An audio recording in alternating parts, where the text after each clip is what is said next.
On trouve des centaines d'histoires qui s'entrecroisent, s'entrelacent dans Baldur's Gate 3, et si je vous disais pourtant qu'elles ont presque toutes un dénominateur commun qui est profondément lié aux principes fondamentaux de ce jeu et à l'incroyable attention investie dans sa conception. Vous ne le savez peut-être pas encore, mais le jeu de rôle est sans doute ma plus grande passion en termes de loisirs, et la fantasy au sens large, l'univers qui me parle le plus, que ce soit en termes de lecture, de séries, de jeux ou encore de trop rares films réussis. Une chose est certaine, Baldur's Gate 3 a été fait pour moi, mais ce qui est beau avec ce jeu qui a dévoré l'année 2023 pour se hisser d'ores et déjà au panthéon, au firmament vidéoludique, c'est qu'il a aussi pu convaincre des gens extérieurs à cet univers. Baldur's Gate 3 est une déclinaison d'une version des règles et d'un univers de Donjons et Dragons, sachant que le jeu a su faire des choix qui lui sont propres, aussi bien dans la narration que dans l'adaptation des règles de la 5e édition. Cette capacité à tracer son propre chemin, on la retrouve dans une gamme de jeux de rôle qui m'avait réconcilié avec Donjons et Dragons il y a quelques années et qui prend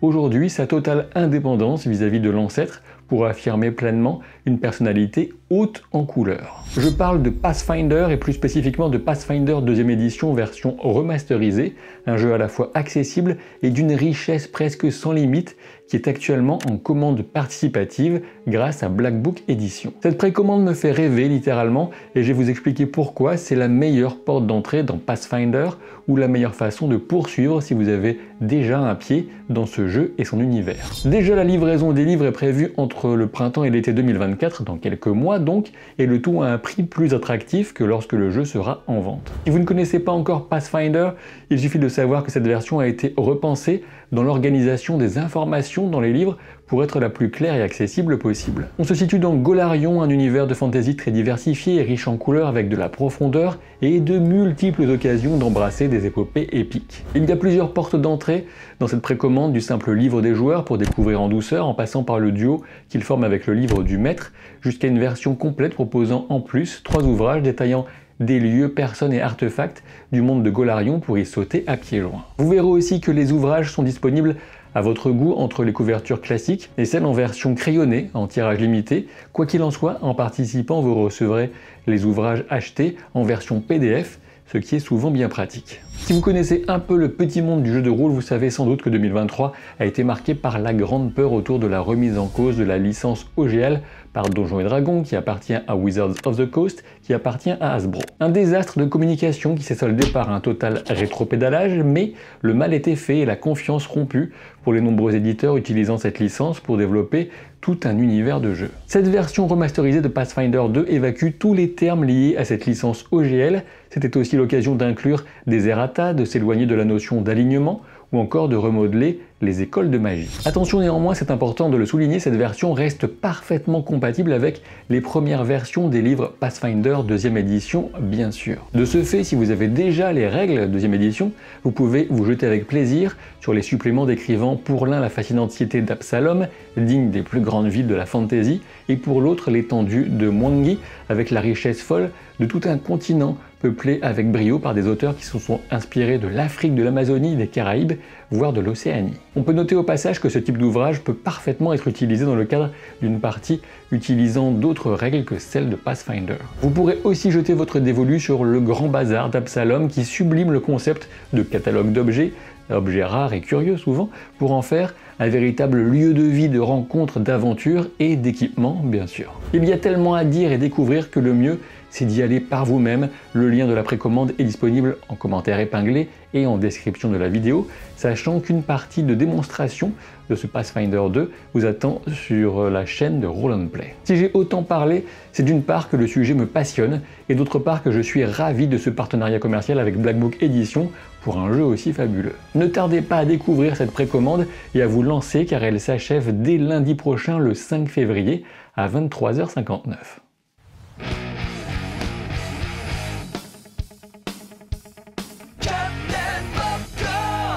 Je vais vous parler de Baldur's Gate 3 en tant que joueur passionné puisque je dois bien admettre qu'il est devenu mon jeu vidéo préféré de tous les temps, carrément, remplaçant ainsi sans doute Dragon Age 1 ou Dragon Age 3, j'avais déjà du mal à les départager. J'y joue depuis sa sortie en août dernier et je continue à le faire régulièrement, même si j'ai évidemment terminé une première run relativement exhaustive il y a quelques semaines, voire plus. En abordant Baldur's Gate 3, l'équipe de Larian Studio avait nécessairement conscience qu'il s'agissait d'une énorme licence, puisque Donjons et Dragons reste de loin le jeu de rôle le plus célèbre au monde. Impossible pour eux de deviner alors le succès phénoménal que rencontrerait leur proposition, mais le moins qu'on puisse dire, c'est qu'ils ont mis toutes les chances de leur côté. Les balbutiements du travail de développement sur ce jeu ont commencé fin 2017, sachant que le jeu a connu une phase d'accès anticipé particulièrement longue qui s'est étalée d'octobre 2020 jusqu'à la sortie du jeu en août 2023. De toute évidence, les équipes de Larian, fortes de leur expérience sur des jeux tels que Divinity Original Sin 1 et 2, ont abordé cette déclinaison de Donjons et Dragons avec une vision très nette de ce qui faisait l'essence même d'une expérience de jeu de rôle, à savoir du jeu et du rôle. Oui, bon, j'avoue, dit comme ça, c'est un peu niais. Pourtant, revenir aux bases et en explorer les significations et implications profondes leur a permis d'atteindre l'excellence. La notion de jeu implique de s'amuser, d'utiliser des règles, de les triturer pour en tester les limites, de chercher des combinaisons particulièrement fortes ou bizarres de pouvoirs, d'objets, de situations. Quant à la notion de rôle, elle porte une implication émotionnelle en interagissant avec des personnages à l'histoire fouillée. Ces personnages participent tous à la projection réussie dans un monde imaginaire, qu'ils soient vos compagnons d'aventure ou un simple gobelin traînant dans un campement. En atteignant une plasticité et une profondeur jusqu'alors inégalées dans ces deux domaines consubstantiels du jeu de rôle, les artistes de Larian Studio ont quasiment trouvé la recette d'un élixir de fascination du joueur, élixir qui dure largement au-delà de votre prochain repos long, croyez-moi. Quant aux ingrédients du breuvage enchanté, il ne fait aucun doute que la sueur, un sens aigu du détail, l'acharnement à toujours faire mieux et à tester les idées en font partie. Pour illustrer plus concrètement ces ingrédients, impossible de ne pas s'arrêter un moment pour s'extasier sur les dialogues de ce jeu et les comédiens qui les portent et les incarnent à merveille. On n'avait jamais vu ça et on n'est sans doute pas prêt de le revoir, sinon peut-être dans le prochain jeu du studio d'ici quelques années. Vous le savez sans doute, les personnages principaux du jeu sont si intéressants et leurs interprètes si convaincants que ces derniers sont devenus des célébrités d'internet. Ces différents points sont essentiels à évoquer avant de revenir au cœur de mon propos, car on ne peut pas évoquer Baldur's Gate 3 sans tenter d'exprimer sa démesure pour celles et ceux qui n'en ont pas fait directement l'expérience. À ce propos, juste une remarque, même si c'est un sujet complexe qui mérite une vidéo à part entière, il me semble vain et illusoire d'attendre que tous les prochains jeux à gros budget, les AAA, puissent approcher du niveau de Baldur's Gate 3. Je ne sais pas exactement comment Larian a pu y consacrer autant d'efforts pendant aussi longtemps, mais ce n'est pas pour rien qu'il existe des œuvres d'exception qui dépassent de la tête et des épaules le paysage dans lequel elles s'inscrivent. Et oui, tous les jeux n'ont pas vocation à avoir 200 heures de durée de vie ni à proposer 170 heures de temps de dialogue avec toutes les options de discussion. Baldur's Gate 3 est littéralement hors norme, qu'il pointe vers un idéal à atteindre, pourquoi pas, mais il ne peut devenir l'aune à laquelle seront mesurés tous les prochains jeux, ce qui mettrait les équipes de développeurs ayant moins de moyens, de temps ou avec une approche différente en tête dans une situation de pression intenable. Rassurez-vous, je n'ai pas oublié ma promesse initiale, celle du dénominateur commun à la grande majorité des trames narratives de ce jeu. Ne vous impatientez pas, j'y viens. Même s'il était esquissé en creux dans ma description précédente, l'ingrédient majeur du jeu comme du rôle, celui qui traumatise la plupart des créateurs, designers de gameplay et même parfois les maîtres de jeux de rôle sur table, n'est autre que le choix. Dans un jeu, on ménage souvent une illusion de choix qui peut donner des propositions excellentes à la narration intense et au confort éprouvé. Il est très difficile de proposer une véritable liberté de choix aussi bien dans les interactions sociales, la façon de rendre un personnage efficace ou encore dans la manière de résoudre un problème. Des vidéos ont déjà été consacrées à l'incroyable liberté de gameplay de ce jeu, je ne ferai qu'en répéter les arguments essentiels.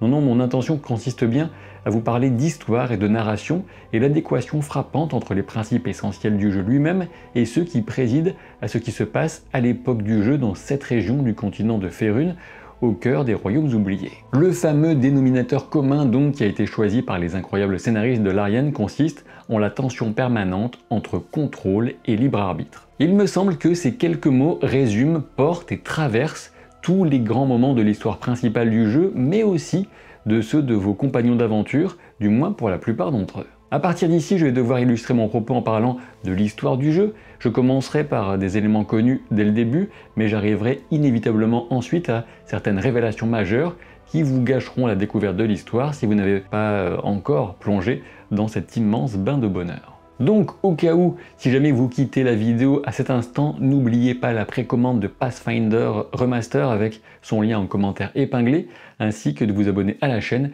et de laisser un pouce en l'air.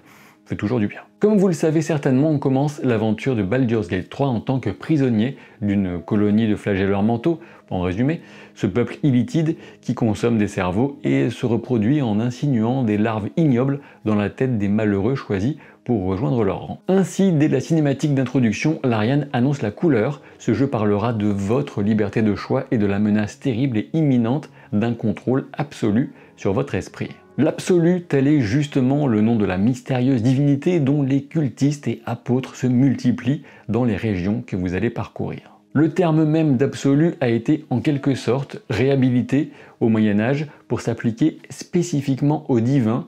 L'absolu existe par soi-même en dehors de toute autre condition ou nécessité. Dans le jeu, on comprend que l'absolu est synonyme de dilution de l'individu au service d'un projet suprême et total de contrôle sans limite. Les premiers compagnons potentiels que rencontrent les joueurs sont Lae'zel, une guerrière Githyanki, Ombrecoeur, prêtresse cachotière d'une divinité douteuse, Astarion, un roublard hautain et blafard, ou encore Gale, un magicien qui revient de loin. La tension entre libre arbitre et contrôle existe d'ores et déjà chez chacun d'eux via la larve qu'ils ont, comme vous, implantée dans le cerveau, sans que vous ne compreniez pourquoi vous ne vous êtes pas encore transformé en terrible flagelleur mental. Toutefois, ce leitmotiv va bien plus loin et infuse la plupart des histoires et quêtes personnelles de vos compagnons, ainsi que la vôtre, notamment si vous choisissez d'incarner un personnage avec l'option Sombre Pulsion. Ici, je vais vraiment entrer dans le vif du sujet des histoires de vos compagnons, en commençant par l'une de mes favorites, à savoir Lae'zel, la Githyanki. En très résumé, les Githyanki sont un peuple guerrier, conquérant,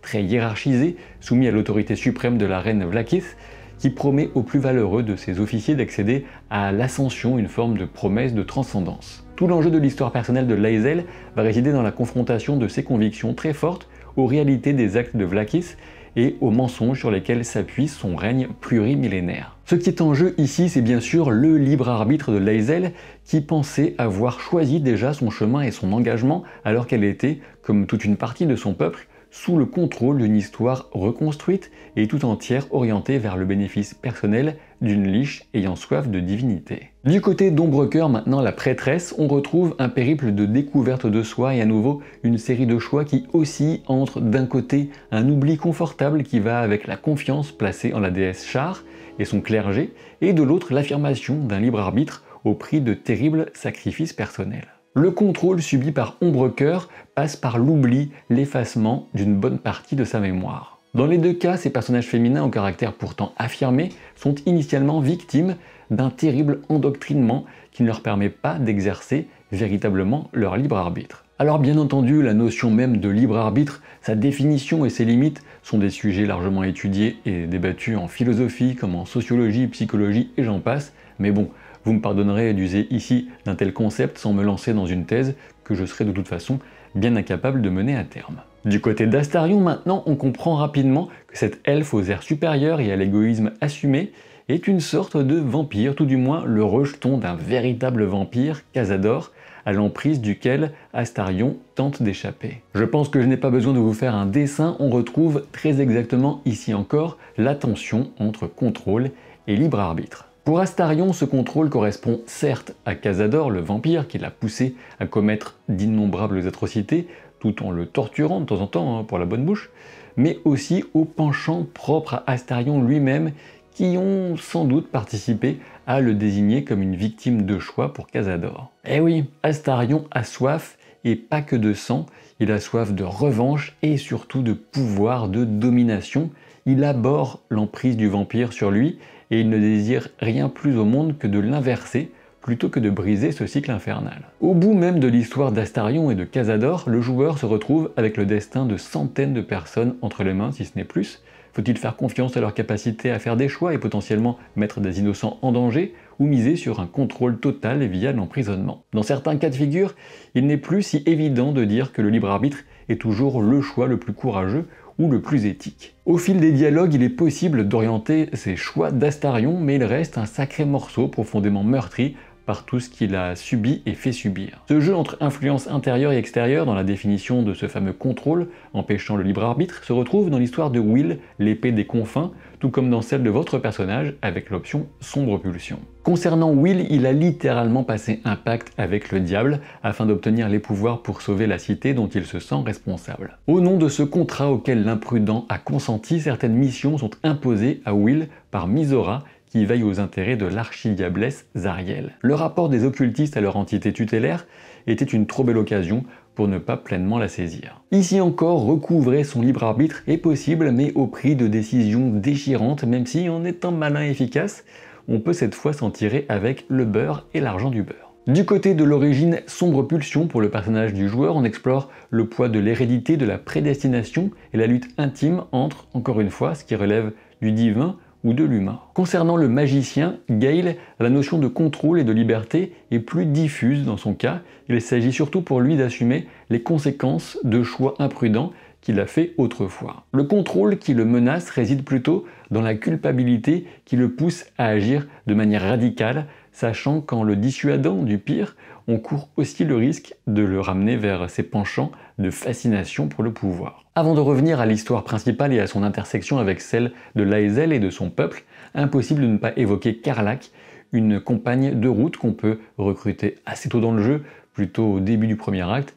Enfin, ça dépend de vos pérégrinations. Karlach est adorable, déjà ça il faut le dire, mais par ailleurs, sa vie lui a été volée quand elle a été vendue comme esclave à la fameuse Zariel, encore elle, une archidiablesse qui fait ses trucs pourris dans son plan infernal pourri, la Avernus. Karlach est une incarnation de la joie de vivre face aux difficultés parfois écrasantes de la vie. On peut la voir comme un symbole de la lutte des gens atteints de maladies graves, par exemple. Envers et contre tout, Karlach veut profiter de la vie et, pour revenir au terme du dénominateur commun, appliquer son libre arbitre comme il lui chante, notamment pour un bon repas, caresser un chien ou faire de gros câlins. Ces choses d'apparence simple lui ont été volées, mais quand elle retrouve la capacité à toucher autrui sans faire mal, elle voit toujours le bon côté même si ses jours restent comptés. Si Karlach est aussi forte et touchante, aussi universellement aimée par les joueurs, c'est qu'elle fait toujours le choix le plus dur et le plus beau, mais en plus elle le fait en restant un rayon de soleil pour les autres. Confrontée au choix de revenir à une sorte de servitude ou au risque d'une mort très précoce, elle préfère cette option, dressant fièrement le drapeau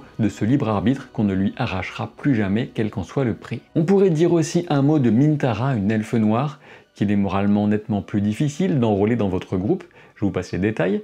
Si je parle d'elle, c'est parce qu'on découvre potentiellement qu'elle était tout simplement sous le contrôle de l'absolu. Comme promis, j'en reviens à l'histoire principale et à ses secrets. En grattant au-delà des apparences, des manipulations et mensonges, on finit par découvrir que derrière l'absolu se cache un cerveau vénérable, une sorte de super-élitide au pouvoir d'ampleur quasiment cosmique. Ce cerveau vénérable a été contrôlé par 3 apôtres des dieux morts, Bane, le dieu de la tyrannie, Baal, le dieu du meurtre, et Myrkul, le dieu de la mort. Par ailleurs, le protecteur, qui permet à l'équipe du joueur d'éviter le contrôle par l'absolu et la transformation en flagelleur mental, se révèle en être un lui-même. Celui qui se fait appeler l'Empereur est un personnage fascinant qui incarne à lui seul toute la tension permanente du jeu entre contrôle et libre arbitre, manipulation et héroïsme. L'Empereur veut contrer le plan de l'absolu, assurer sa liberté et la vôtre, car vous lui êtes utile, sachant qu'il peut même finir par s'attacher, vraiment.